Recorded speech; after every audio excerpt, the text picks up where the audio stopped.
Be honest. How many times have you stopped and asked yourself, what's the point of all this? Not casually, but seriously, late at night, when everything is quiet, when there's nothing left to distract you. You look at your life, the routine, the effort, the pressure, and something inside you whispers, does any of this really matter? And the moment that thought appears, you feel it. That strange mix of fear and emptiness, because if nothing truly matters, then what are you supposed to do with your life?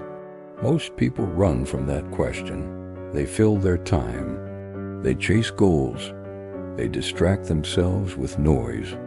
Anything to avoid facing that uncomfortable silence. But what if that feeling isn't something to escape? What if it's something to understand?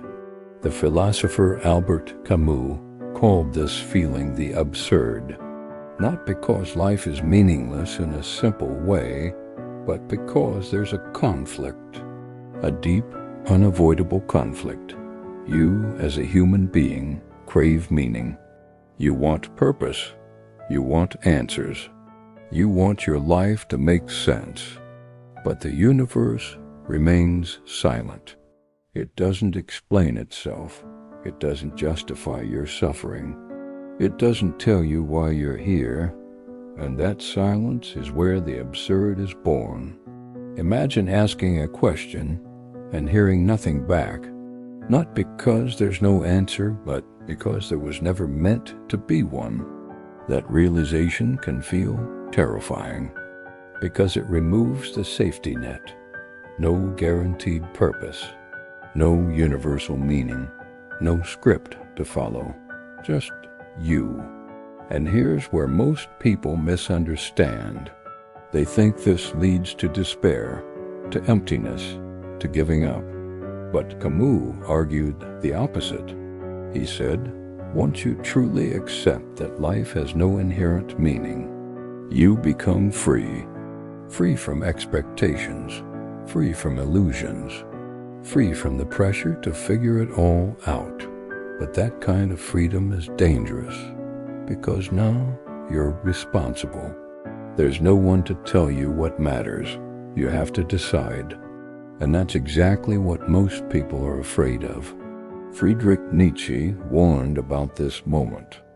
When old beliefs collapse, and people are left without direction, he called it the death of meaning. And he feared that without something to hold on to, people would fall into nihilism, a state where nothing matters. But here's the twist. Absurdism doesn't ask you to give up.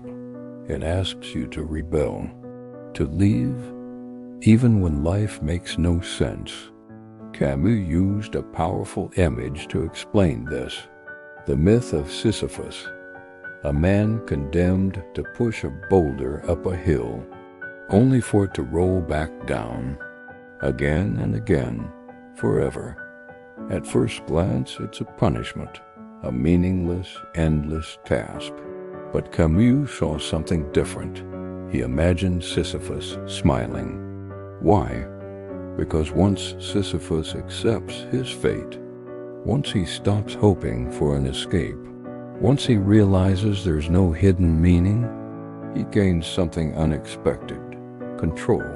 The rock doesn't define him. The struggle doesn't break him, because he no longer expects it to mean anything. And in that acceptance, he becomes free. Now think about your own life. The routines, the struggles, the things you keep chasing. What if they don't have a deeper meaning? What if there's no final answer waiting at the end? Would that make your life pointless? Or would it make it yours?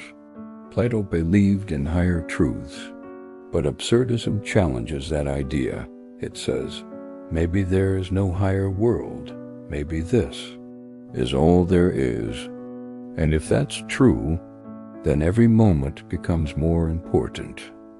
Not less, because it's temporary, because it's fragile, because it won't last forever. The irony is this: When you stop searching for meaning, you start experiencing life more fully. You stop waiting. You stop overthinking. You stop needing everything to make sense. And instead, you live. But this isn't easy, because your mind resists it. Dietrich Bonhoeffer once spoke about how humans cling to comforting illusions. Absurdism strips those illusions away. It forces you to face reality without filters, and that's uncomfortable, because it means accepting that you might never fully understand your life. You might never find a perfect purpose. But here's the hidden truth. You don't need them. Meaning isn't something you discover. It's something you create. Not in a grand universal way, but in small personal moments. In conversations, in experiences, in choices, you decide what matters. And that decision is where your power lies. Niccolò Machiavelli understood that humans often seek control. But absurdism takes that control and places it directly in your hands. No excuses, no guarantees, no illusions. Just freedom, and freedom is heavy, because it means your life is not predetermined. It's shaped by what you choose to do. So the next time you feel that emptiness, don't run from it. Sit with it, because that question isn't the end. It's the beginning of seeing life as it is, not as you wish it to be. And maybe that's where real meaning starts. Not in answers, but in acceptance. Not in certainty, but in experience. Not in some distant purpose, but in the simple act of being alive. So if nothing truly matters, then the pressure disappears. And what's left is possibility. Because in a silent universe, you are the one who speaks. And the life you create is the only answer you'll ever need.